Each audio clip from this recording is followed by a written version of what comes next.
नमस्कार दोस्तों, मैं हूं आदित्य सिंह और आप देख रहे हैं एनिमेशन वाले गुरुजी। दोस्तों, क्या आपने कभी सोचा है कि जो आर्हेनियस ने अम्ल और क्षार की डिफिनीशन दी है वो कहां से दी है, वो आई कहां से है। आज की क्लास में हम लोग इसी चीज को सीखेंगे।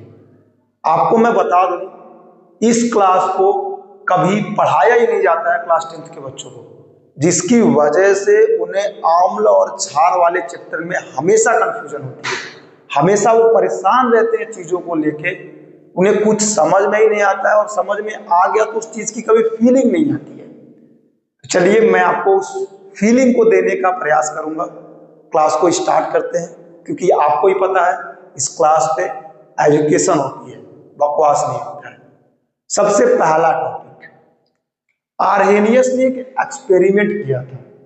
उस एक्सपेरिमेंट को पहले मैं आपको समझाऊंगा, उसके बाद मैं आपको बताऊंगा कि आर्हेनियस के एक्सपेरिमेंट में ये विद्युत अपघट्य क्या चीज है, विद्युत अपघटन क्या चीज है, विद्युत वियोजन का जो सिद्धांत दिया था आर्हेनियस ने वो क्या चीज है, और इसी विद्युत वियोजन के सिद्धांत पर ही वो अम्ल और क्षार की डिफिनीशन आई हुई है।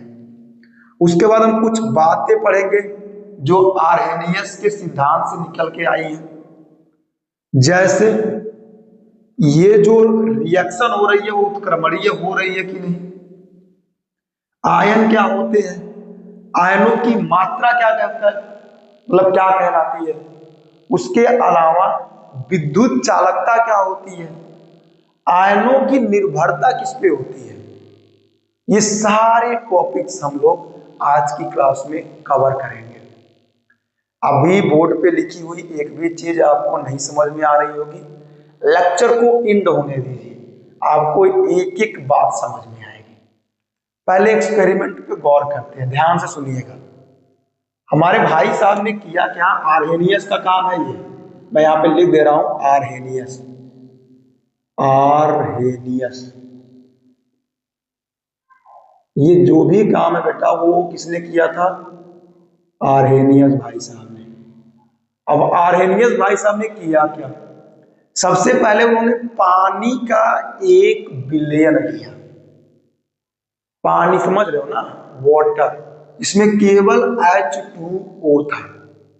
उसके बाद उन्होंने उसके अंदर कोई एक आयनिक यौगिक डाल दिया। मैंने आप सभी लोगों को आयनिक यौगिक पढ़ा रखा है और आयनिक यौगिक वाला वीडियो भी आपको सजेस्ट किया था कि आप देखेंगे। अब आयनिक यौगिक क्या होता है जरा समझो तो, ये है सोडियम और ये है क्लोराइड। यहां पर सोडियम अपना 1 इलेक्ट्रॉन इसको देता है, खुद प्लस बन जाता है, और ये इसका 1 इलेक्ट्रॉन ले रहा है तो ये क्या बन जाता है, माइनस बन जाता है। इसी तरह के यौगिकों को हम बोलते हैं आयनिक यौगिक, चाहे NaCl हो या फिर KCl हो, यहाँ पे भी K प्लस में है और Cl माइनस में है, CaCl2 हो, यहाँ पे कैल्शियम के पास 2 प्लस है और क्लोरीन के पास 2 माइनस है, क्योंकि 2 क्लोरीन है। तो इन्हीं को हम बोलते हैं बेटा आयनिक यौगिक। और अगर आपको इस वीडियो के अंदर बैकग्राउंड नॉइज आ रही होगी तो आप उसको इग्नोर करेंगे, क्योंकि मेरा मोहल्ला झगड़ों का मोहल्ला है, इसमें हमेशा मार काट होते रहता है, तो अभी हो रहा है, तो उनकी आवाज अगर आ रही है तो आप इसको इग्नोर मारिएगा। चलिए, इनमें से उन्होंने कोई एक चीज ली होगी, हम मान लेते हैं कि उन्होंने पानी के अंदर डाल दिया एक आयनिक यौगिक जिसका नाम है NaCl।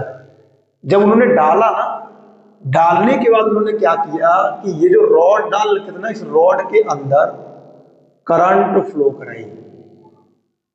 करंट को क्या करा दिया बेटा, फ्लो। अब पहले तो समझ लो एक बात, ये वाला जो पार्ट है, ये ब्लैक वाला पार्ट, ये कनेक्टेड है पॉजिटिव से और ये कनेक्टेड है निगेटिव से। तो जो पॉजिटिव से कनेक्टेड होता है उसको बोलते हैं एनोड, और जो निगेटिव से कनेक्टेड होता है उसको बोलते हैं कैथोड। और उसके बाद क्या है बेटा, कैथोड, कैथोड, ये हो गया आपका कैथोड।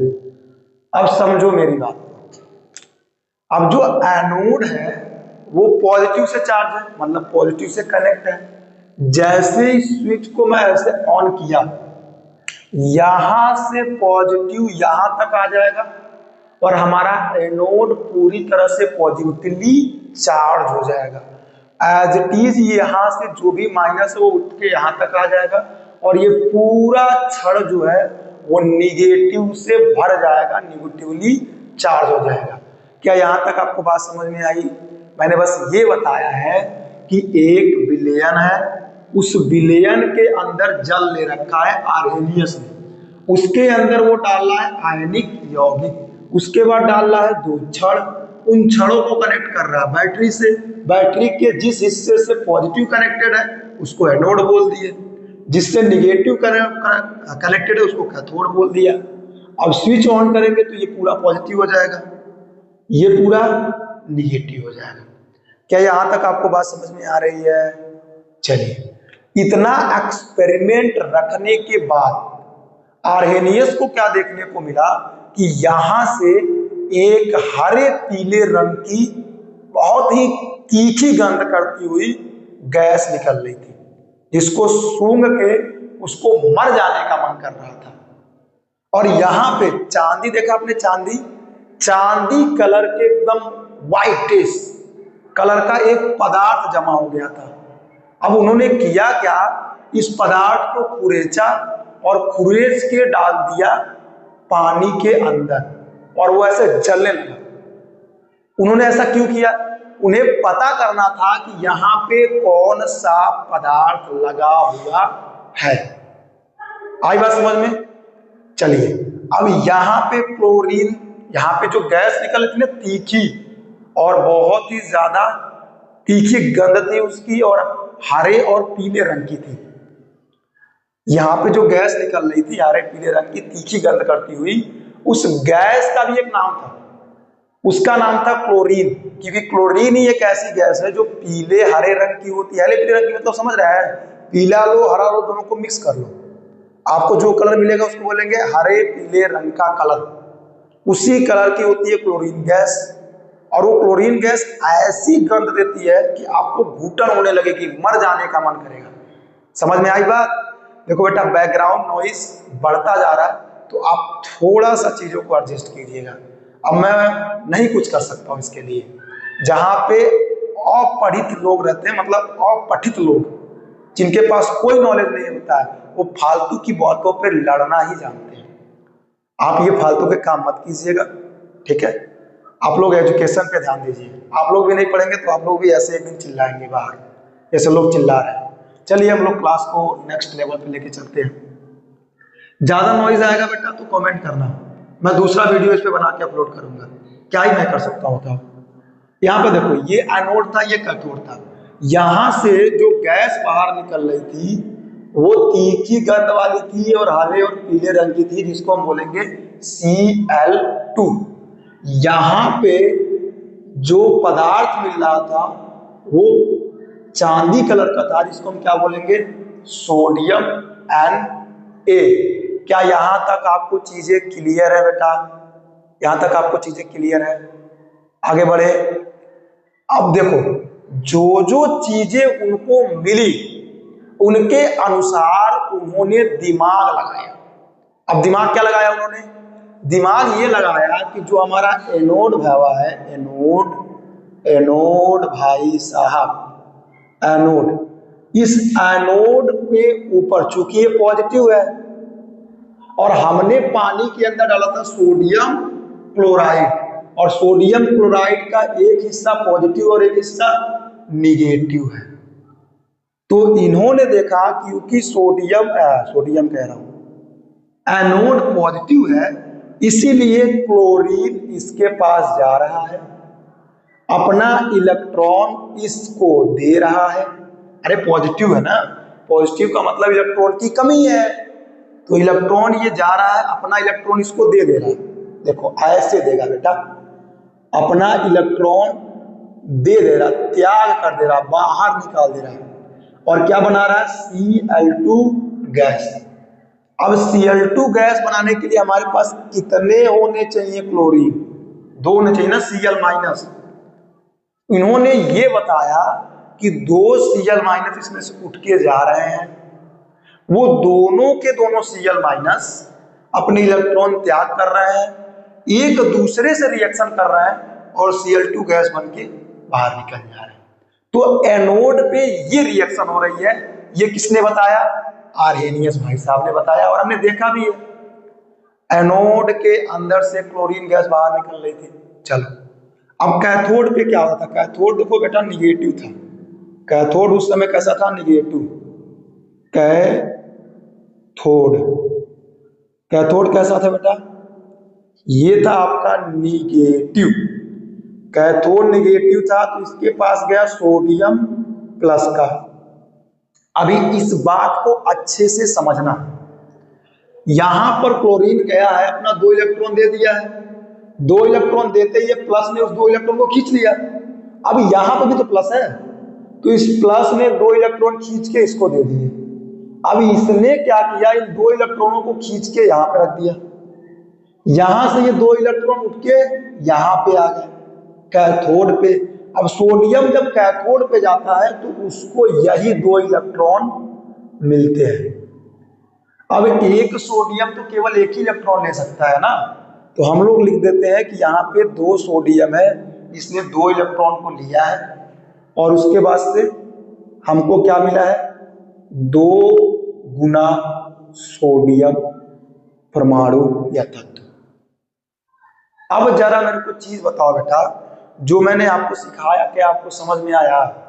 देखो रियलिटी मैं आपको समझा रहा हूं। जब बगल में बहुत ज्यादा शोर हो और वो खासकर झगड़े वाला हो तो पढ़ाना लगभग नामुमकिन हो जाता है, क्योंकि इस टाइम मुझे नॉइज भी देखना होता है, बाहर से जो आवाज आती है वो भी मुझे डिस्टर्ब करती है, और मुझे लाइट भी मेंटेन करनी होती है। मतलब डिस्टर्बेंस इतना हाई हो जाता है कि पढ़ाना और क्लास लेना बहुत मुश्किल हो जाता है।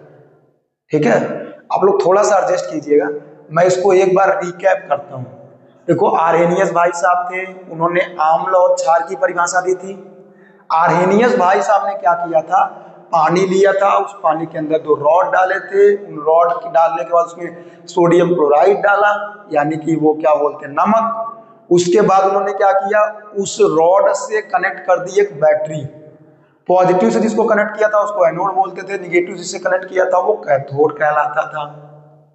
अब जैसे ही स्विच ऑन करोगे ये पूरा पॉजिटिव हो जाएगा और ये पूरा निगेटिव हो जाएगा। उसके बाद उन्होंने देखा, जैसे उन्होंने स्विच को ऑन किया तो उस समय बाद उन्होंने देखा कि यहां से एक ऐसी गैस निकल रही थी जो पीले और हरे रंग की थी और जिसकी गंध बहुत ही तीखी थी, घुटन देने वाली थी। और यहाँ पे उन्हें एक ऐसा पदार्थ मिला जो पानी में डालने से जल जाता था, आग पकड़ लेता था।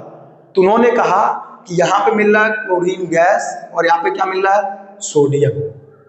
अब उन्होंने प्रॉपर बताया ऐसा क्यों हो रहा है, और मैंने भी वही समझाया।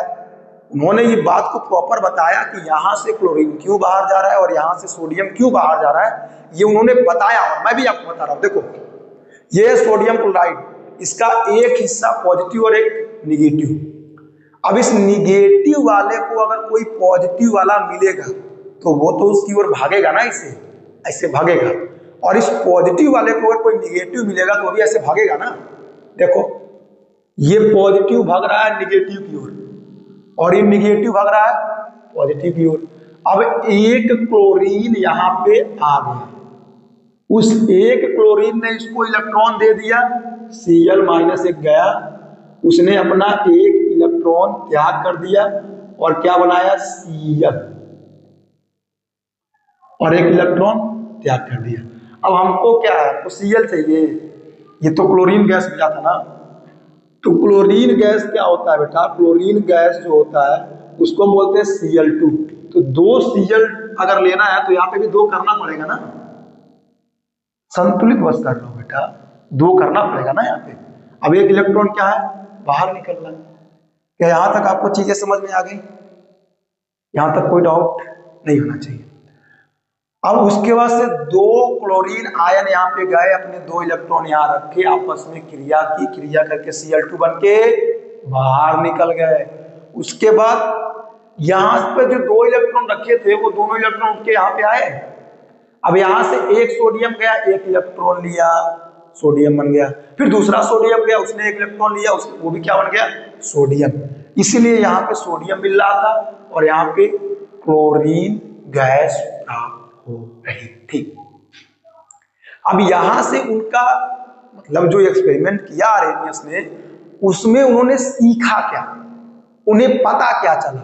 पहली चीज तो उन्हें यह पता चली कि कोई भी आयनिक यौगिक हो, कोई भी आयनिक यौगिक, वो जब पानी के अंदर डाला जाएगा, देखो सोडियम क्लोराइड एक आयनिक यौगिक है, इसको हम किस में डाल रहे हैं बेटा, इसको हम डाल रहे हैं पानी के अंदर। तो जब भी पानी के अंदर डाला जाएगा तो वो अपने आयनों में क्या हो जा रहे हैं बेटा, टूट जा रहे हैं। समझो तो यहां पर Na+ था, इसीलिए तो यहाँ पे Na+ गया, एक इलेक्ट्रॉन लिया और Na मिला हमें। यहाँ Cl- था, तभी तो वो यहाँ पे गया, अपना इलेक्ट्रॉन दिया, फिर दूसरा Cl- गया, उसने अपना एक इलेक्ट्रॉन दिया, दोनों आपस में मिले और Cl2 गैस बाहर निकला। था तभी नहीं होगा, था तभी नहीं होगा। तो वही तो मैं भी कह रहा हूं, इसको जो हमने डाला है तो ये अपने दोनों आयनों में टूट गया है, तभी तो ये चीज पॉसिबल है। तो उन्हें रिजल्ट में ये मिला कि जब भी किसी आयनिक यौगिक को पानी में डालेंगे तो वो अपने आयनों में टूट जाएंगे। वो इसलिए हो रहा था, ऐसा इसलिए हो रहा था क्योंकि यहाँ पर सोडियम जा रहा था, यहाँ पे क्लोरीन जा रहा था। अगर रहेगा तभी ना जाएगा, इसमें अगर सोडियम प्लस क्लोरीन माइनस रहेगा तभी ना यहाँ आ जाएगा। इसमें तो सोडियम प्लस क्लोरीन माइनस नहीं है, इसको जो हमने डाला है पानी के अंदर तब हमें क्या मिल गया, सोडियम प्लस और क्लोरीन माइनस। क्या यहां तक की आपको बात समझ में आ गई? तो पहला उन्होंने यही चीज बताया था कि अगर हम किसी भी आयनिक यौगिक को पानी के अंदर डालते हैं तो वो अपने आयनों में टूट जाएगा। देखो यहाँ पे टूटा है तभी तो ये रिएक्शन हुई है बाबू। यहाँ पे जब इसको डाले हैं तो ये Na+ में टूटा है, तभी तो कैथोड पे Na+ गया है। अगर नहीं टूटा होता तो पूरा NaCl नहीं उठ के जाता है, टूटा है तभी तो ये गया पूरा, ये Na+ गया है ना, तो ये पूरा NaCl नहीं यहाँ पे जाता है, Cl- टूटा है तभी ना बाबू यहाँ पे गया है, तो जाता थोड़ी ना।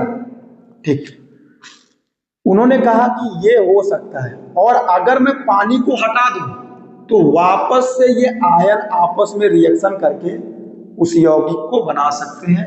अतः अतः अतः विद्युत वियोजन, फिर से बता रहा हूं सुनो यार, ये जो रिएक्शन हुई है ना, इसमें Na+ और Cl में टूटा है।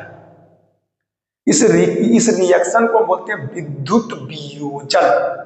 मतलब ये विद्युत का मतलब क्या होता है, प्लस या माइनस, तो ये विद्युत रूप में टूट गया ना, इसलिए इनको बोलते हैं विद्युतीय रूप में टूटना, प्लस माइनस में टूटना, यानी कि विद्युत वियोजन। समझ गए बात को? देखो इन्होंने पहला निष्कर्ष ये निकाला कि विद्युत वियोजन के कारण जो भी अभिक्रिया हो रही है वो होगी उत्क्रमणीय, यानी कि उसको उल्टा कर सकते हैं, रिवर्सिबल, पलट सकते हैं बाबू को। देखो हेजा से हेजा जाना होगा, हेजा से अगर हेजा जाना होगा तो पानी डालना पड़ेगा, समझो ध्यान से यहां जाना होगा पानी डालना पड़ेगा, और यहां से यहां जाना होगा पानी निकालना पड़ेगा। मतलब पानी अगर डालोगे तो Na+Cl- मिल जाएगा, और पानी निकाल दोगे तो फिर से सोडियम क्लोराइड मिल जाएगा। तो ये चीज इन्होंने बताई थी आर्हेनियस ने। ठीक, अब आपको लग रहा होगा कि सर जी आपने ये टॉपिक और ये टॉपिक और ये टॉपिक तो बताया ही नहीं, हमको बताया ही नहीं। अरे बहुत आसान है, अभी उस पर चर्चा करेंगे, थोड़ा सा चर्चा करेंगे अभी। देखो अब आयन क्या होते हैं, ये जो दिख रहा है ना Cl- Na+, इसी को आयन कहते हैं। कोई भी परमाणु या परमाणुओं का समूह अगर उसके कोई आवेश है, या तो प्लस हो या तो माइनस हो, उसको हम क्या बोलते हैं, आयन। देखो परमाणु है, इस परमाणु के ऊपर माइनस है तो ये क्या है, आयन। ये परमाणु है, इसके ऊपर प्लस है तो ये क्या है, आयन है। अब उसके बाद क्या कह रहा है कि आयन की मात्रा। चलो तुमसे एक सवाल मैं पूछता हूं, जवाब दोगे, स्टैंड अप करो, जवाब दोगे ना। सबसे पहले तो इसका स्क्रीनशॉट लो, तब तक मैं मार्कर चेंज करके आ रहा हूं। स्क्रीनशॉट हो गया बेटा? चलो पहली चीज को जरा ध्यान दो बेटा, पहली चीज थोड़ा ध्यान दो। मैं आपको ये सिखा रहा था कि आयन का मात्रा क्या होता है, मात्रा क्या होता है, मात्रा, मात्रा कह रहा, मात्रा क्या होता है। अब मैंने इसमें मान लो 100 NaCl डाला, 100 NaCl डाला, इसके अंदर हमने कितना NaCl डाला बेटा, 100। अभी 100 को, जब ये 100 बेटा इस पानी के अंदर गया तो इस 100 में से 50 गो तो टूट गया, मतलब 50 जो है वो सोडियम प्लस और क्लोरीन माइनस, मतलब Cl माइनस Na प्लस में टूट गया। बट जो 100 है वो 100 में से जो 50 है वो नहीं टूटा, मतलब ये वियोजित हो गया, टूट गया, वियोजित हो गया, हो गया, बट ये नहीं हुआ, ये वियोजित नहीं हुआ। तो क्या हम कह सकते हैं कि इसमें आयन की जो मात्रा है, ध्यान सुनो, इसमें जो आयन की मात्रा है बेटा वो खाली 50% है। क्या ये बात हम बोल सकते हैं? क्यों नहीं बोल सकते सर? केवल 50% ही तो आयन बन रहा है, 50% तो आयन बन ही नहीं रहा है, मतलब 50% लोग तो सोडियम प्लस Cl माइनस में टूट रहे हैं, बाकी 50% तो टूटबे ना कर रहा है। तो हम बोल सकते हैं कि ये 50% NaCl वियोजित हो रहा है, मतलब 50% आयन मिल रहा है, 50% आयन नहीं मिल रहा है। तो आयनों की मात्रा का मतलब क्या होता है?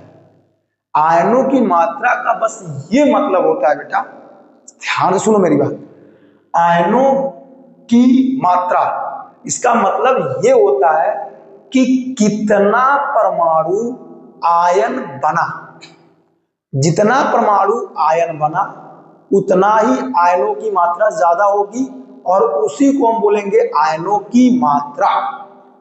किसी भी विलयन के अंदर यदि कोई आयनिक यौगिक डाला जा रहा है तो उस आयनिक यौगिक का जितना भाग आयनित हो रहा है, प्लस माइनस में टूट रहा है, उसको हम क्या बोलेंगे, आयनों की मात्रा। यहां पर 50% टूट रहा है तो आयनों की मात्रा कितनी हो जाएगी, 50%। और ये चीज हमने मानी है, कोई एज इट इज लिख के मत आना कि सोडियम 50% टूटता है, सोडियम 80-90% के आसपास टूटता है, ठीक है, बहुत हाईली रिएक्टिव होता है, गिरते ही टूट जाता है। ये चीज मैंने आपको क्यों बताई, आयनों की मात्रा मैंने आपको क्यों बताई, जरा सोचो।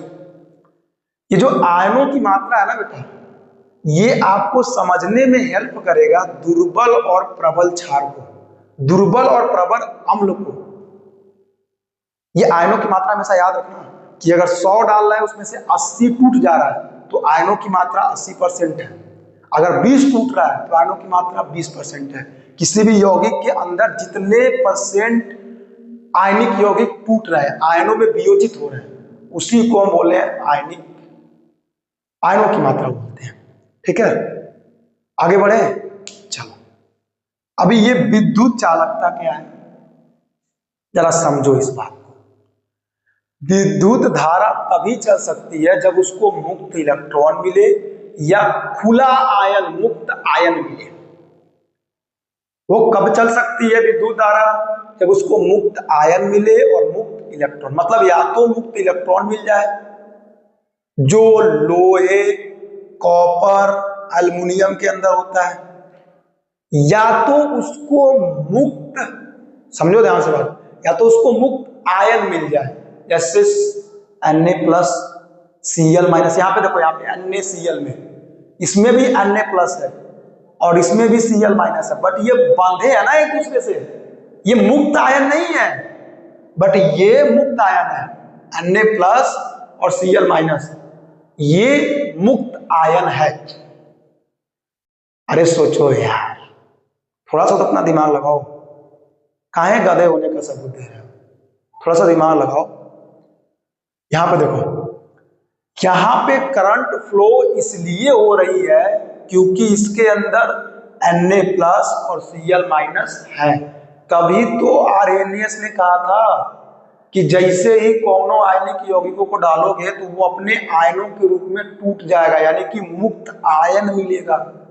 अगर ये मुक्त आयन नहीं मिलता, पानी के अंदर डालते ये मुक्त आयन नहीं मिलता, तो ये राड डालो चाहे सरिया डालो, कभी करंट फ्लो होता ही नहीं। बट यहाँ तो करंट फ्लो हो रहा है ना, यहाँ तो करंट फ्लो हो रहा है ना, तो करंट तभी फ्लो हो सकता है जब हमारे पास क्या हो, मुक्त आयन। और इसी चीज को आधार मानते हुए, इसी चीज को आधार मानते हुए आर्हेनियस ने बोला था कि हाँ, NaCl को डालोगे तो Na प्लस Cl माइनस में टूट जाएगा, क्योंकि विद्युत धारा चल रही है इसमें, और विद्युत धारा तभी चल सकती है जब Na प्लस और Cl माइनस हो, मतलब आयन मुक्त वाले हो। चलो, अब जितना ज्यादा आयनों की मात्रा होगी इसके अंदर, मान लो अगर 80% आयनों की मात्रा हो गई तो बहुत ज्यादा आयन हो जाएंगे, तो करंट जल्दी जल्दी फ्लो होगा, तो इसके अंदर विद्युत के चलने की क्षमता बढ़ जाएगी ना, इसके अंदर विद्युत चलने की क्षमता बढ़ जाएगी। और किसी भी पदार्थ के अंदर विद्युत के चलने की क्षमता, किसी भी पदार्थ के अंदर विद्युत के चलने की क्षमता विद्युत चालकता कहलाती है। अगर इसके अंदर विद्युत के चलने की क्षमता बढ़ जा रही है तो इसको बोलेंगे विद्युत चालकता इसकी ज्यादा है। चलो, विद्युत चालकता समझ में आ गया। अब आयन बढ़ेंगे कैसे, हमने तो सीख लिया कि अगर हम लोग 50 को डाल रहे हैं, 50 को में से 25 को टूट जा रहा है, 50% हमारा वियोजन हो रहा है, ठीक है। हमने ये तो सीख लिया कि आयनों की मात्रा अगर हम बढ़ा दे रहे हैं तो हमारा जो विद्युत चालकता है वो बढ़ जाएगी। बट ये आयनों की मात्रा बढ़ाएं कैसे, तो देखो ये आपको एज इट इज रखना पड़ेगा। आप जब 12th में आएंगे तो मैं इसको आपको बहुत डेप्थ में समझाऊंगा। आपको पता है कि मैं कितना डेप्थ में पढ़ाने वाला टीचर हूँ, मैं ऊपर ऊपर नहीं पढ़ाता हूँ, ठीक है। मैं 51 रुपये में बैच नहीं बेचता हूँ, मैं फ्री में बैच दूंगा, ठीक है, बट दिल से पढ़ाता हूँ। देखो, विद्युत अपघट्य की प्रकृति, विद्युत अपघट्य, अब तो आपको समझना पड़ेगा कि विद्युत अपघट्य क्या होता है, समझ लो थोड़ा सा इसको भी। बाबू भाई, विलयन दिख रहा है, जौने के अंदर पानी है और क्या है, सोडियम क्लोराइड, यही विलयन को बच्चा लोग कहते हैं हम लोग विद्युत अपघट्य। ऐसा विलयन जिसके अंदर विद्युत धारा बह रही है उसी को बोलते हैं विद्युत अपघट्य। अब विद्युत अपघटन का होता है, विद्युत अपघटन का मतलब होता है विद्युत धारा, देखो ये विद्युत अपघट्य है, जो पनिया है ना सोडियम क्लोराइड वाला, इसी पनिया को बोलते हैं विद्युत अपघट्य, क्योंकि इसके अंदर धारा प्रवाहित हो रही है। अब जो विद्युत अपघट्य है ना, उसके अंदर विद्युत धारा प्रवाहित करने पर हाई रिएक्शन हो रहा है।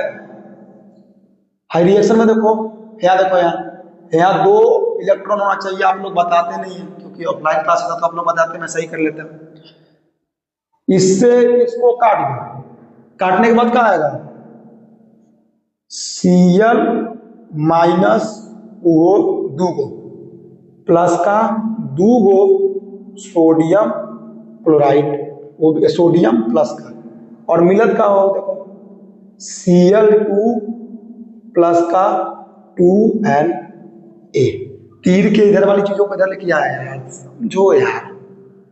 इसको मैंने यहाँ पे लिखा है तीर के इधर है, इसको भी मैंने यहाँ पे लिखा है तीर के इधर है, ये तो इससे कट गया, भूल जाओ इसको।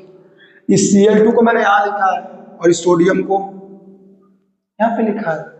दिक्कत क्या है इसमें, अभी ये जो रिएक्शन हो रही है ना, 2 क्लोरीन माइनस 2 सोडियम माइनस आपस में मिलके Cl2 और Na का निर्माण कर रहे हैं, किसको देने पे? विद्युत धारा देने पे, विद्युत धारा प्रोवाइड करने पे। ऐसा हो रहा है ना? ऐसा हो रहा है कि नहीं हो रहा है? हो रहा है ना ऐसा? हाँ, इसी क्रिया को हम बोलते हैं विद्युत अपघटन। अगर हम किसी विद्युत अपघट्य, जैसे जल और नमक वाला जो विलयन है, किसी विद्युत अपघट्य के अंदर विद्युत धारा प्रवाहित करते हैं और उससे रिएक्शन होती है, उसी को विद्युत अपघटन बोलते हैं। बात खत्म। चलो, अब विद्युत अपघटन तो हो गया। विद्युत वियोजन का सिद्धांत क्या है? अरे बाबू मत था, इसे ठोक ठोक के जब इस पढ़ा रहे हैं ना, उसी को बोलते हैं विद्युत अपघटन की क्रिया। समझे? विद्युत वियोजन का सिद्धांत बोलते हैं। यार मैं भी गलत ही बोल जा रहा हूँ, ये सर भी दर्द करने लग रहा है ना झगड़ा झुट्टी सुन के, है? विद्युत वियोजन का सिद्धांत बोलते हैं। क्या होता है ये? पानी के अंदर अगर कोई आयनिक यौगिक डाल दोगे तो वो अपने आयनों में टूट जाएगा, इसी को विद्युत वियोजन का सिद्धांत बोलते हैं। मतलब विद्युत रूप से वियोजित हो जा रहा है, समझे? अरे यार पानी के अंदर NaCl डाल रहे हो ना, वो Na+ और Cl- में टूट जा रहा है, इसी को बोलते हैं विद्युत वियोजन का सिद्धांत। अब देखो यहाँ देखो, आयनों की निर्भरता विद्युत अपघट्य की प्रकृति पे, मतलब फिर से यही वाली बात आ गई। अगर ये विद्युत अपघट्य में NaCl हमने डाला है तो हमने माना है कि ये 50% ही केवल टूटेगा, यानी कि इसके अंदर 50% आयन आएंगे, और अगर 50% आयन आएंगे तो आयनों की मात्रा कम होगी। हमने KCl डाला और KCl मान लेते हैं KCl डाला तो ये 80% टूट गया। तो KCl और पानी का जो विद्युत अपघट्य होगा उसके अंदर आयनों की मात्रा ज्यादा होगी, और जो सोडियम और पानी वाला होगा वो करे अंदर बाबू आयनों की मात्रा कम होगी। यही बात है ना? Yes sir. आगे बढ़ते हैं, ये वाला आपको समझ में आ गया। जैसा हम विद्युत अपघट्य लेंगे, सोडियम क्लोराइड वाला लेंगे तो उसमें आयनों की संख्या अलग होगी, KCl वाला लेंगे पोटेशियम क्लोराइड वाला, उसके अंदर आयनों की मात्रा अलग होगी, कैल्शियम क्लोराइड लेंगे उसके अंदर आयनों की मात्रा अलग होगी। अब देखो विलायक की प्रकृति क्या होता है बेटा? विलायक की प्रकृति, विलायक की प्रकृति की बात हो रही है। अरे पानी यार, मुझे एक चीज बता बाबू मेरे, जरा डीप थिंकिंग कर और बता। ये है आपका Cl और ये है Na, ई को जब हम पनिया में डाल रहे हैं तो ये गब से टूट जा रहा है ना, आखिरकार काहे टूट रहा है? हाई पानी कुछ तो कर रहा होगा जिसके वजह से यहाँ का बॉन्ड टूट जा रहा है, Cl अलग हो जा रहा है और Na+ अलग हो जा रहा है।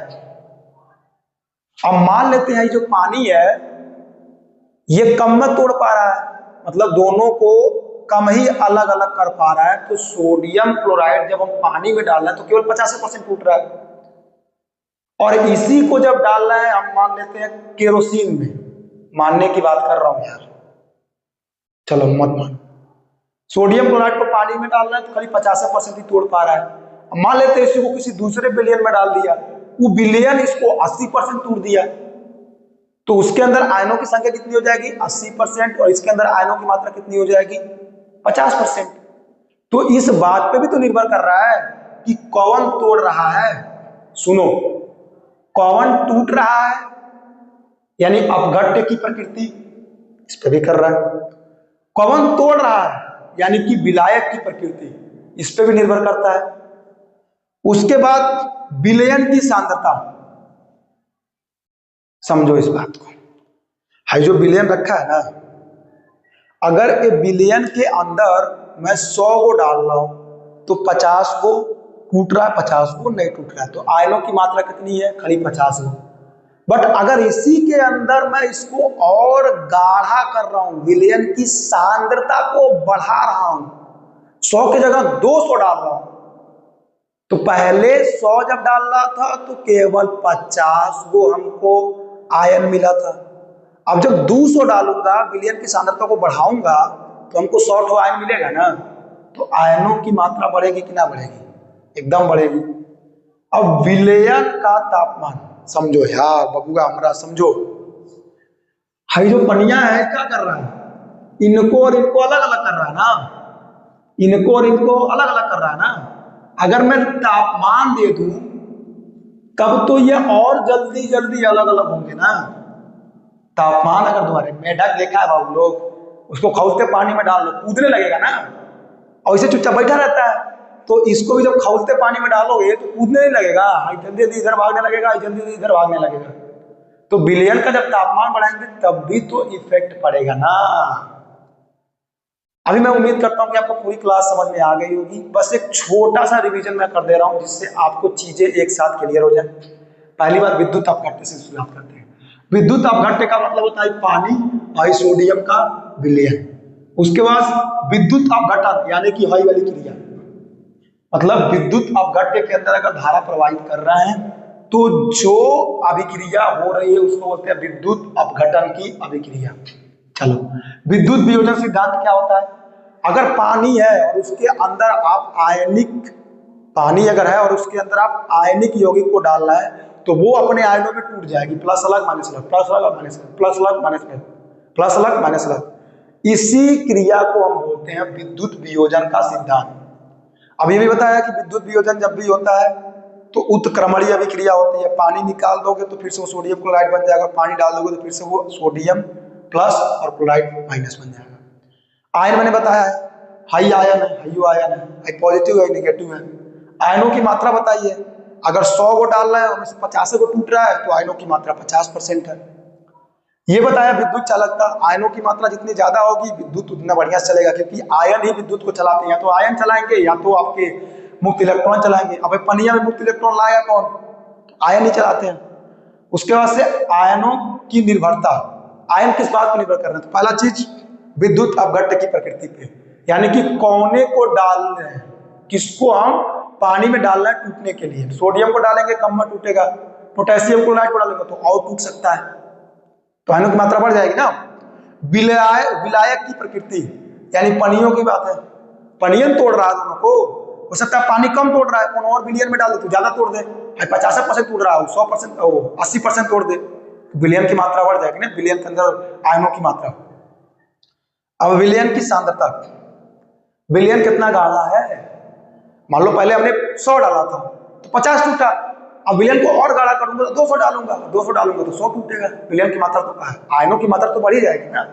उसके बाद से विलयन का तापमान, पहले एक चुपचाप निकल रहा था इधर उधर, अब इसको हमने गरम तेल में डाल दिया खौलने के लिए, तो भागेगा ना जल्दी जल्दी, तो और बढ़िया से टूटेगा। तो उम्मीद करता हूं बेटा कि आपको ये पूरी क्लास समझ में आ गई होगी। कोई भी डाउट होगा तो आप कमेंट करेंगे। मुझे पता है कि नॉइज आज रही है क्लास में, इसको आप इग्नोर करते हैं। मिलते हैं नेक्स्ट वीडियो में। Thank you so much for watching this video.